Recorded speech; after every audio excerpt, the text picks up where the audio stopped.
Allez, plus hors-jeu. Parfait.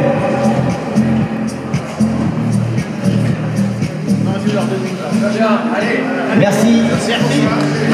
Bon, Olivier Albout, président de la Ligue Normandie, une grande première, la première de la soirée des champions. Et pour cette première, il vous fallait à vos côtés Monsieur Patrick Proisy, c'est ça, hein? Oui, exactement. C'était notre première soirée des champions. Il était important de faire une belle et grande soirée. Et qui pouvait mieux que quiconque être présent ce soir à nos côtés? La légende de la Ligue de Normandie, Patrick Proisy, le meilleur joueur de l'histoire de la Ligue de Normandie de tennis. Et puis un monsieur que je respecte beaucoup et que j'apprécie beaucoup. Pour les jeunes lecteurs et les internautes de Tennis Actu, comment vous résumez? Premier Français à avoir fait une finale à Roland-Garros, c'était en 72, c'est ça? Alors bon, c'est pas tout à fait ça, parce qu'il y a des Français avant moi qui ont été en finale. Marcel Bernard a gagné en 1946, Pierre Darmon a été en finale en 1963. Mais depuis 1972 et l'année où j'étais en finale, en fait, il n'y a que deux autres Français qui ont fait une finale à Roland-Garros. C'est Yannick Noah qui l'a gagné et Henri Lecomte. Donc, bon, bien sûr, ça reste effectivement quelque chose dans le palmarès, surtout que pour accéder à cette finale, j'avais battu à la fois Yann Kodech, qui était double tenant du titre de Roland-Garros, Emmanuel Orantes, qui était le numéro 1 mondial de l'époque. Bon, donc, il y a plusieurs manières d'arriver en finale. On peut arriver en finale un petit peu par hasard, et puis quand on bat effectivement deux des favoris, c'est effectivement quelque chose qui marque dans l'histoire. Et puis quelques mois après, j'ai été en demi-finale de l'Open d'Australie, sur gazon à l'époque, où j'avais perdu contre John Newcombe. Donc ça, c'est les meilleures années de... Mais je n'oublie pas d'où je viens, parce qu'en fait, il y a un dicton qui dit que pour savoir où on va, il faut savoir d'où on vient.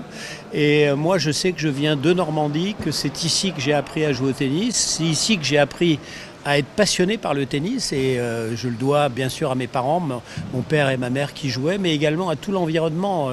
Le nombre de tournois que j'ai écumés avec mes parents quand j'étais tout petit, que ce soit Vernon, Rouen, Caen, Le Havre, etc. Donc forcément, ça reste... La Normandie, terre de joueurs et de champions. Oui, on voulait faire cet événement parce qu'on voulait vraiment valoriser les athlètes. On a de bons résultats en Normandie. On voulait à travers cette soirée justement les remercier, les féliciter pour leurs excellents résultats.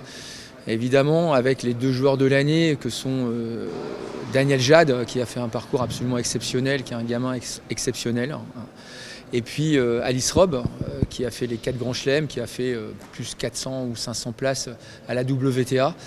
Et puis cette soirée, ce qui était formidable aussi, c'était avec Jacques qui est handicapé, qui va être porteur de la flamme, avec cette dame qui a plus de 80 ans, joue encore en compétition et nous a transpiré la passion du tennis.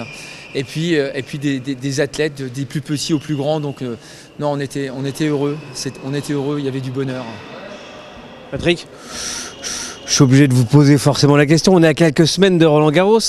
Votre regard sur le tennis français, à quand un joueur français en finale de Roland-Garros?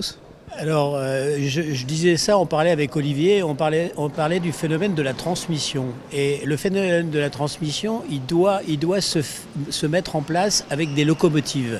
Et les locomotives doivent jouer leur rôle pour que les wagons suivent derrière. Et malheureusement, au niveau du tennis français, la locomotive qui était destinée en fait à tirer le tennis français, c'était Lucas Pouille. Après la génération Gasquet, mon fils, Tsonga et Gilles Simon. Et Lucas Pouille, malheureusement, s'est arrêté un petit peu en route. Il a été 10e mondial, il a fait une demi-finale en Australie. Et puis tout d'un coup, il a été pris par des problèmes personnels, il y a eu des problèmes physiques. Et donc, moyennant quoi, la locomotive n'était plus là, les wagons n'ont pas suivi.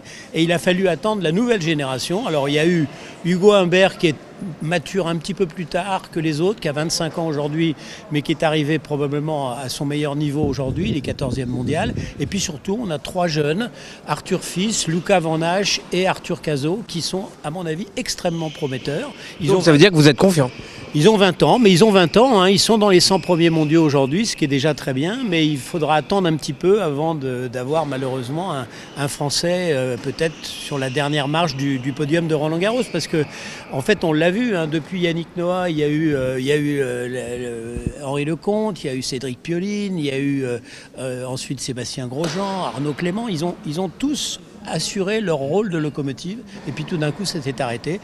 Mais je crois que cette année, on a vraiment 3 jeunes qui méritent qu'on aille les voir et qui ont, à mon avis, un gros talent. Donc messieurs, si on doit conclure, à ceux qui s'inquiètent pour le niveau du tennis français à quelques semaines de Roland-Garros, don't worry. Alors, je ne vais pas vous dire qu'on va forcément avoir des représentants en quart de finale de Roland-Garros parce que c'est le meilleur tournoi du monde sur terre battue. On sait que tous les meilleurs joueurs seront là, y compris Rafael Nadal. Donc ce sera bien évidemment très difficile. Mais en tous les cas, ce que je sais, c'est que ces 3 jeunes dont j'ai parlé, Cazaux, Fils et Luca Van Assche, sont à mon avis sur une bonne trajectoire. Et espérons qu'eux vont également permettre aux jeunes qui sont derrière eux et qui sont encore plus jeunes, effectivement, d'atteindre aussi le plus haut niveau. Et comme vous l'avez dit, Olivier pointe le bout de son nez, il est encore jeune, un certain Daniel Jad qui vient de la Normandie. Ouais, Daniel, en fait, pour moi, ce qui est très important, c'est que ce sont des gens qui ont des vraies personnalités, qui croient très fort dans leur projet, qui ont un accompagnement exemplaire, évidemment familial, mais aussi technique. Et Daniel, en fait, aujourd'hui, il est dans un parcours qui est serein, mais qui est vraiment, il y a vraiment de l'ingénierie autour, il y a de la compétence. Et aujourd'hui, c'est vrai qu'il faut non seulement garder cette personnalité, mais il faut continuer à l'enrichir. Je pense qu'on a besoin de gens de caractère sur un terrain de tennis. Il y a une telle concurrence mondiale qu'il faut des gens de caractère, des gens qui soient capables de se surpasser sur un terrain de tennis. Et Daniel, il fait partie de ces 32 joueurs.